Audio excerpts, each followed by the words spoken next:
Mother's day अब mom के साथ नहीं, फेसबुक पे मनाया जाता है, व्हाट्सएप पे मनाया जाता है ना। I love you mom. Hi. Hello and good evening. कैसे हैं आप लोग? सुना है पेपर फिर से चूक गया है, मतलब लीक हो गया है। ऑफिशियल खबर अभी एसएससी ने कंफर्म नहीं किया है। एसएससी तो मानता ही नहीं किसी चीज़ को, बड़ी मुश्किल से मान जाए तो मान जाए। एसएससी का पेपर फिर से लीक हुआ है, ये खबरें आ रही हैं और इसको मैं कंफर्म भी कर दूंगा शाम तक। अगर ऑफिशियली एसएससी अनाउंस करता है तो मैं आप तक ज़रूर लेके आऊँगा।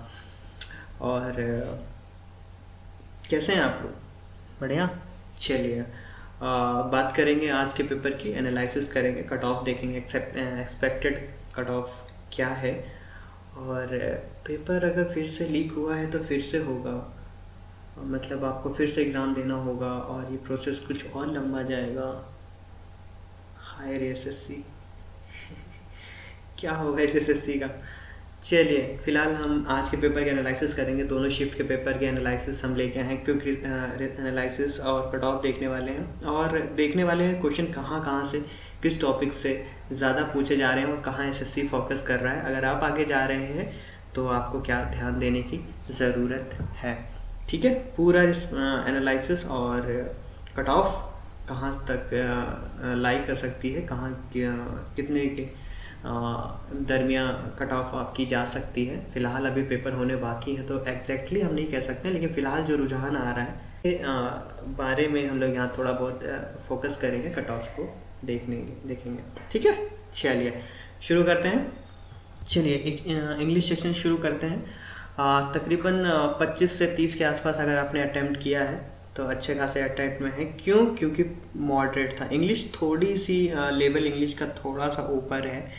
हालांकि पिछले जो 30 अप्रैल को हुआ था वहाँ भी देखा गया था पेपर थोड़ा सा इंग्लिश का जो लेवल है, इंग्लिश और जनरल अवेयरनेस का जो लेवल है वो थोड़ा सा ऊपर रख रहे हैं और मैथ में थोड़ा सा घुमाने की कोशिश कर रहे हैं क्वेश्चन। हालांकि मैथ में इजी है लेकिन थोड़ा सा मॉडरेट बनाने की कोशिश वो कर रहे हैं। अगर आपने प्रैक्टिस करी होगी तो आप वहाँ फंसेंगे नहीं। फिलहाल इंग्लिश की बात करते हैं। इंग्लिश में जो है एरर, स्पॉट एररिंग जो आ रहे हैं वो 10 आ रहे हैं और मेरी माने तो इसमें से 6 जो आपको मिल रहे हैं वो इजी मिल रहे हैं और 4 जो है वो थोड़ा सा मॉडरेट लेवल बना रहा है। कुछ इस तरह जो मैंने पेपर देखा है उस fill in the blanks easy है, ये बहुत ईजी है। अगर आप अच्छा खासा इसमें 7 से 8 मार्क्स आराम से गेन कर सकते हैं। सेंटेंस इंप्रूवमेंट 5 आ रहे हैं, इजी है, उसमें ज़्यादा कुछ डिफिकल्ट नहीं हो रहा है। ईडियम फ्रेजेस और वन वर्ड सब्स्टिट्यूशन कुल मिला के 4 से 5 के आसपास देखे गए हैं दोनों शिफ्ट में और ईडियम फ्रेजेस 3 से 4 देखे जा रहे हैं।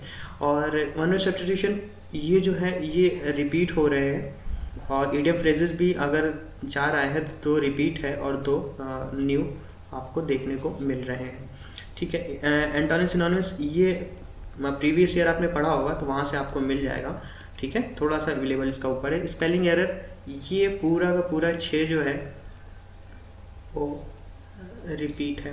ठीक है, पूरा 6 जो स्पेलिंग एरर जो आ रहे हैं 5 से 6 स्पेलिंग एरर मिल रहे हैं आपको पेपर में और कहीं ना कहीं ये पिछले 10 साल के पेपर आप उठा के देखेंगे एसएससी के, वहाँ से रिपीट है। आरसी ईजी है, बहुत ईजी है, आराम से पढ़ेंगे और कर लेंगे। ठीक है, फिलहाल ये 14 तारीख को जो पेपर आया है वहाँ से बता रहा हूँ, दोनों शिफ्ट मिला के स्लॉट 1 और स्लॉट 2 दोनों का कंपैरिजन है यहाँ पे। कुल मिला के इंग्लिश का जो है यही रह रहा है, ज़्यादा कुछ फेरबदल नहीं कर रहे हैं वो। तकरीबन 10 मार्क्स का स्पॉट एरर, 10 मार्क्स का फिल इन द ब्लैंक्स पिछली बार भी आया था 30 अप्रैल के पेपर में और 14 अप्रैल को भी देखा गया है।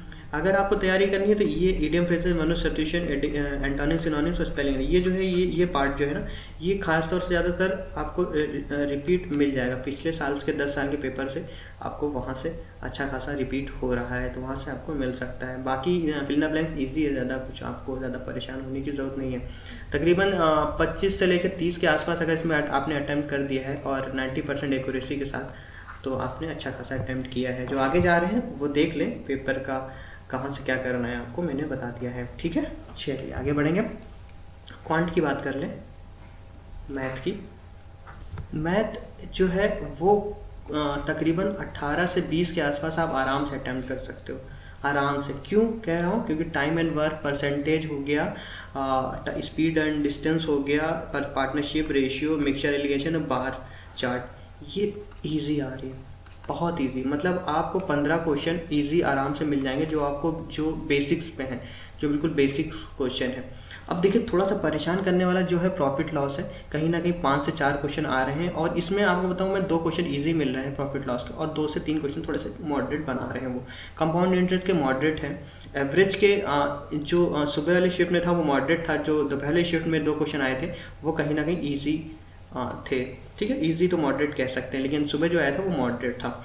और स्पिन डिस्टेंस, देखिए ये जो पार्ट है ये पूरा पार्ट है, मेंसुरेशन के क्वेश्चन आपको टफ मॉडरेट लगते हैं क्योंकि इसमें आपको फॉर्मूला याद नहीं होता है, तो फॉर्मूला याद कर लेंगे तो ये भी आपको इजी नहीं लगेगा, ये भी आपको मॉडरेट नहीं लगेगा, इजी आपको लगने लगेगा। देखिए मैथ ऐसा सेक्शन है जहाँ से 25 क्वेश्चन में से आप 15 क्वेश्चन से 20 क्वेश्चन आराम से अटेम्प्ट कर सकते हैं अगर मैथ में आपने प्रैक्टिस की। अगर आपको डर लगता है तो आपको डरने की ज़रूरत नहीं है, आपको 12 से 15 क्वेश्चन बिल्कुल बेसिक लेवल पे मिलेंगे, जो बिल्कुल बेसिक क्वेश्चन होते हैं वैसे मिलेंगे, आप आराम से अटेम्प्ट कर लोगे। थोड़ी सी जो आपको ध्यान देने वाली बात है वो आप मेंसुरेशन देख लो, कि यहाँ से फॉर्मूले देख लो, कंपाउंड इंटरेस्ट थोड़ा सा हैवी आ रहा है ये थोड़ा देख लो, और प्रॉफिट लॉस के क्वेश्चन कुछ ज़्यादा पूछे जा रहे हैं। 30 अप्रैल को भी देखा गया था और आज भी देखा गया है, कहीं ना कहीं 4 से 5 क्वेश्चन वो पूछ रहे हैं प्रॉफिट लॉस से। तो कहीं ना कहीं profit loss, compound interest, mensuration, ये 3 पार्ट ऐसा है जहाँ पे थोड़ा सा ज़्यादा आप फोकस करेंगे तो अच्छा खासा गेन कर पाएंगे। बार बहुत इजी आ रहा है, बार ग्राफ चार्ट बहुत इजी आ रहा है, 2 क्वेश्चन पूछ रहे हैं, 5 क्वेश्चन नहीं पूछे हैं। पिछले 30 अप्रैल के पेपर में भी 2 ही क्वेश्चन पूछा गया था। तो अगर आप आगे जा रहे हैं तो इन 3 चीज़ों पे आप फोकस करें तो अच्छा खासा गेन कर पाएंगे। आज के पेपर में क्या एनालिसिस था मैथ सेक्शन में वो मैंने यहाँ दिखाया है। ठीक है, चलिए आगे बढ़ेंगे। चलिए बात कर लेते हैं इसकी जनरल अवेयरनेस की। ये मॉडरेट सेक्शन है, पूरे पेपर में कुछ अगर परेशान करेगा आपको तो इंग्लिश करेगी, और दूसरा क्या है जनरल अवेयरनेस। ये 2 चीज़ें आपको परेशान कर सकती हैं, फोकस आपको इन्हीं दोनों पे करना है। इंग्लिश को आपको प्रीवियस ईयर 10 ईयर से क्वेश्चंस को देखने हैं, और जनरल अवेयरनेस में करंट के क्वेश्चन, इसमें जो करंट से काफ़ी कुछ आया था। देखिए यहाँ से लगभग 3 से 4 क्वेश्चन करंट से आराम से पूछे जा रहे हैं, करंट से काफ़ी कुछ क्वेश्चन आ रहे हैं। पहले 6 महीने की करंट आप देख लें, जनरल असेंबली के सेक्रेटरी कौन है, और जो का क्वेश्चन मैंने देखे हैं मेरे जहन में वो करंट से पूछे जा रहे हैं। तो वहाँ से आप देख सकते हैं इकोनॉमिक्स से 4 क्वेश्चन, पॉलिटिक्स से 5 से 6 क्वेश्चन, ज्योग्राफी से 7 से 9 क्वेश्चन पूछे गए हैं, हिस्ट्री से 4 से 5 क्वेश्चन पूछे जा रहे हैं, बायोलॉजी देखिए फिर से साइंस और कंप्यूटर मिला लें तो 13, 2, 15, 19, 21, सॉरी 19 और 3, 22, तकरीबन 50% जो है वो यहाँ से कवर हो रहा है साइंस सेक्शन से। ठीक है, साइंस सेक्शन से 50% कवर हो रहा है। क्यों? क्योंकि 10 50% यहाँ से साइंस सेक्शन से कवर कर रहे हैं, तो साइंस पे कहीं ना कहीं ज़्यादा फोकस करिए। क्यों कह रहा हूँ? क्योंकि यहाँ से आप फोकस करेंगे तो आपको नहीं पता है क्वेश्चन कैसे आने, लेकिन साइंस पे फोकस करेंगे, साइंस के क्वेश्चन जो है वो बेसिक लेवल के हैं, ज़्यादा डीप में नहीं जा रहे हैं। अगर आप साइंस के पहले तो आप साइंस के जो पिछले 10 ईयर्स के प्रीवियस ईयर क्वेश्चन है, ठीक है, प्रीवियस ईयर के जो क्वेश्चन है 10 साल में आए हैं वो देख लीजिए, और बाकी बेसिक्स आ रहे हैं, ज़्यादा कुछ नहीं आ रहा। अगर आप यहाँ पे थोड़ा सा फोकस करेंगे, आप अपना मजबूत करेंगे तो कहीं ना कहीं आप 30 से 35 क्वेश्चन आराम से इसमें गेन कर पाएंगे। ठीक है, करंट थोड़ी बहुत देख लीजिए, करंट से बेसिक्स क्वेश्चन आ रहे हैं, लेकिन करंट से जो ज़्यादा हाईलाइट हुए हैं पिछले कुछ 6 महीनों में वो टॉपिक से क्वेश्चन उठा रहे हैं। तो कहीं ना कहीं कॉन्सेंट्रेट आपको करना है साइंस सेक्शन पे। साइंस सेक्शन पे क्वेश्चन कॉन्सेंट्रेट करेंगे। देखिए इकोनॉमिक, पॉलिटी, ज्योग्राफी, हिस्ट्री थोड़ा सा वास्ट हो जाता है, लेकिन क्वेश्चन भी वही क्वेश्चंस हैं, काफ़ी कुछ रिपीट है इसमें भी जो प्रीवियस ईयर से उठाया गया है। तो कहीं ना कहीं आपको जो आप पे आगे जा रहे हैं तो साइंस पे कॉन्सेंट्रेट कीजिए, और पिछले करंट जो आपकी आई है, जो मोटिवेटेड क्वेश्चन पिछले कुछ एग्जामों में जो करंट में पूछे गए हैं वो क्वेश्चन देख लीजिए, वहाँ से आपको क्वेश्चन आराम से रिपीट मिल जाएंगे। ठीक है, जो मॉडरेट है वो कहीं ना कहीं ऊपर आपको दिख रहा होगा, दिख रहा थोड़ा सा क्यों करंट से, क्योंकि आप टच में नहीं है तो आपको जाहिर सी बात हो डिफिकल्ट। चलिए आगे बढ़ेंगे। चलिए टोटल अटेम्प्ट की बात कर लेते हैं। टोटल अटेम्प्ट कितना हो सकता है और कितना आपका कट ऑफ जा सकता है, कट ऑफ आगे देखेंगे। 14 तारीख अगर पेपर देखा जाए तो कहीं ना कहीं 100 से 115 के आसपास अटेम्प्ट आपका होना चाहिए। पेपर जो मॉडरेट था, ईजी था, लेकिन 60 से 65% पेपर इजी था, बाकी 35% जो पेपर था वो मॉडरेट था, और कहीं ना कहीं ये चीज़ें आपको, ये 35% आपको थोड़ा सा अटैम्प्ट करने में प्रॉब्लम्स क्रिएट की होंगी उसने। रीजनिंग में अगर आप 25 में से 22 करके आए हैं तो गुड अटैम्प्ट में है। क्वांट की बात करें तो कहीं ना कहीं 20 के आसपास आप अटैम्प्ट करके आए हैं तो अच्छे अटैम्प्ट में। इंग्लिश की बात करें तो कहीं ना कहीं 30 के आसपास अगर आप अटैम्प्ट करके आए हैं तो गुड अटैम्प्ट में है। जनरल अवेयरनेस की बात करें तो 30 के आसपास अटैम्प्ट करके आए हैं तो अच्छे खासे अटैम्प्ट आप करके आए हैं। बात हम यहाँ अटैम्प्ट जनरल कैटेगरी की सिर्फ कर रहे हैं, मैक्सिमम पॉसिबिलिटीज ले रहे हैं।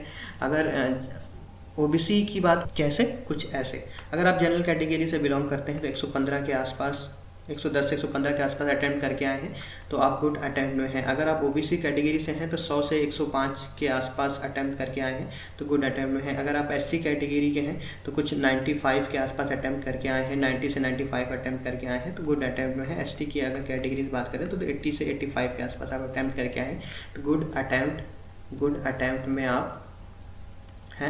एक्यूरेसी की बात करें, देखिए सब कुछ मैटर एक्यूरेसी करता है। ये नहीं कि आप अटैम्प्ट करके आए हैं और 50% गलत करके आए हैं। 85 से लेके 90% आपके पास एक्यूरेसी होनी चाहिए अगर आप इतने अटैम्प्ट करके आए हैं, क्योंकि कट ऑफ जो है वो कहाँ जाएगी, कुछ ऐसा दिख रहा है, कुछ इस तरह का दिख रहा है। पिछले साल से कंपेयर किया है, कंपटीशन इस बार बहुत हाई है। फिलहाल ये 30 अप्रैल और आज 14 मई का दोनों मिला के एनालिसिस में कट ऑफ की दे रहा हूँ। कुछ कट ऑफ जो दिख रही है, बिहार की जनरल की देखें 86 से 90 के आसपास जा सकती है। दमन दीव की देखें 60-65 है। दिल्ली की बात करें तो 95 और हाई जाएगी।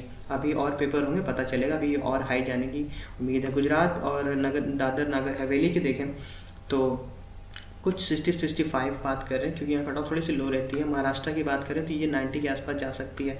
राजस्थान की 105 से 110 जा सकती है। यूपी की हमेशा हाई रहती है, कहीं ना कहीं 100 के आसपास ये जा सकती है। उत्तराखंड की बात